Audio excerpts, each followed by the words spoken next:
Hi everyone, this is Kai from the OptiPod here. So, on the recent podcast, I was talking with Rob and Jack about what we were going to do and the new videos that were coming out on the channel. And yes, Gmod will be coming out soon. I think we're going to do that sometime on the weekend. But for now, what we're going to do, or what I'm going to do, I think the others will follow suit after, is the top 5 games for each of us for 2015. So, a lot of AAA titles have came out this year by big companies, and it was hard making a list of my favourite games, but I eventually got around to doing it, and yeah, I'll just go ahead. So, number 5. Number 5 is Dying Light. So I'm into loads of free running, big mapped, very beautiful games. So Mirror's Edge was a massive impact on my childhood. That was like one of the first Xbox games I played, and I just loved it ever since. I've actually got it on Steam as well. And Dying Light incorporates another factor I love: zombie games. So you have this big open world where you can run around. You've also got zombies involved, or infected, whichever you'd like to call them. And it's just free running, which is one of my favourite parts of a game.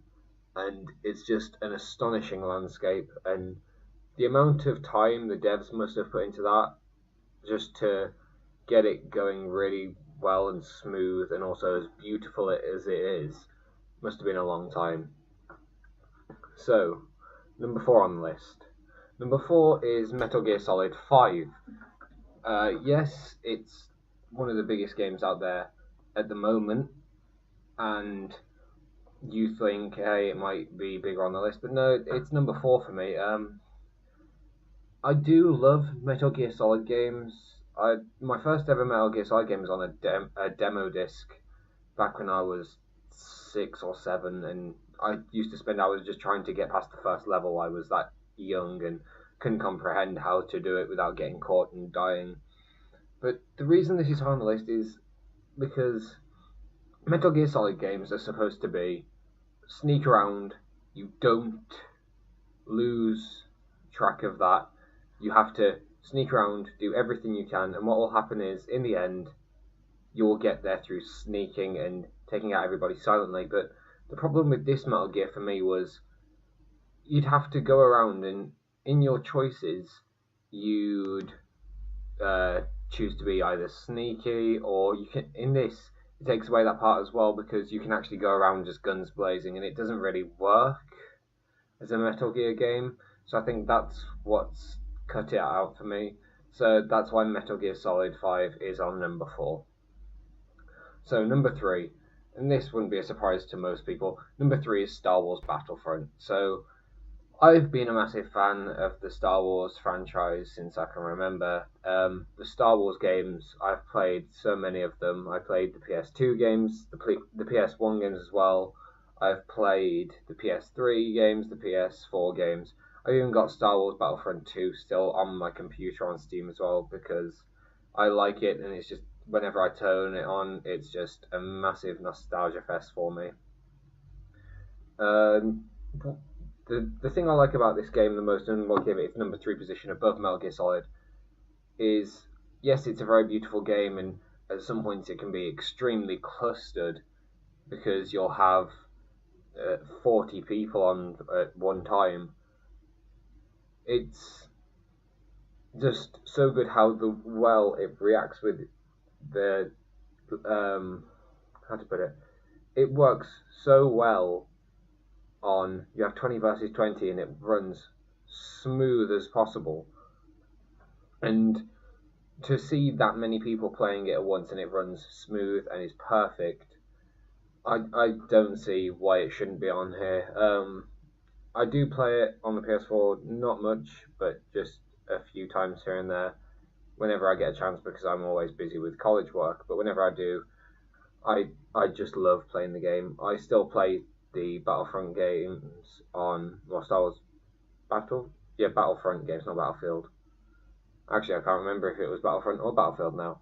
But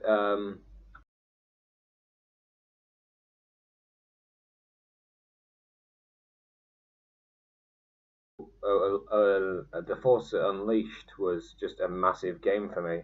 I loved the storyline and the fighting combat and how you actually played as the Jedi for the first time. But that is why it's in number 3.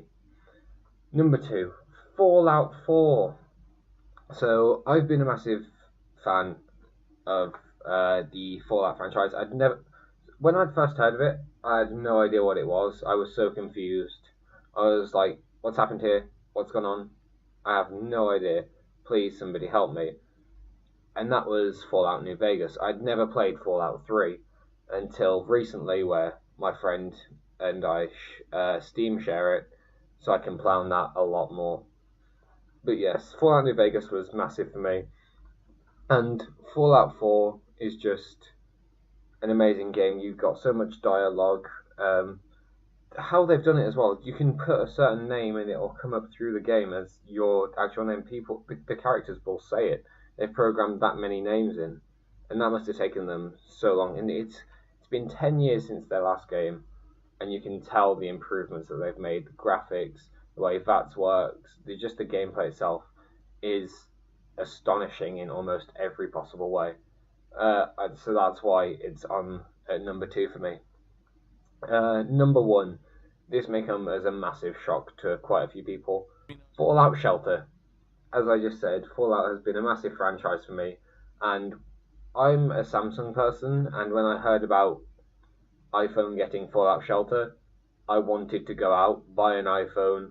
Although I hate iPhones, I would have bought it just for the simple fact that Fallout Shelter is on that game, and just to play it constantly would have been amazing. But I had to wait for it to come out on Samsung, and when it did, what had happened was I had spent so many hours on that. I had close to 300 or 400 people in the vault at one time, and it was just manic. And yes, I eventually did stop playing it, but that's because a lot of more games came out.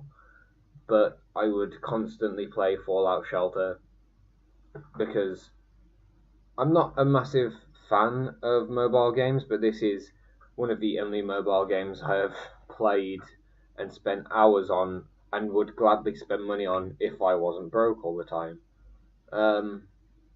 It's just the way how people, even in game of Fallout 4 and Fallout 3 and Fallout New Vegas, can actually be in the game as well and visit your vault and become characters of yours, and just the way it works. It's not one of those games where you have to wait hours on end to have fun with. You can basically just sit there staring at the screen for 20 minutes and just continue with whatever you needed. You can sit it down next to you. I once remember I was ill off college, and what had happened was I had spent the entire day playing Fallout Shelter. It was just an incredible game. So thank you, everybody. This has been my top 5 games of 2015. If you do listen to this, please write in the comments what are your favourite games of 2015, your top 5, or if you want top 10, just, yeah. So thank you very much. I'll see you next time. Bye. Ciao, ciao.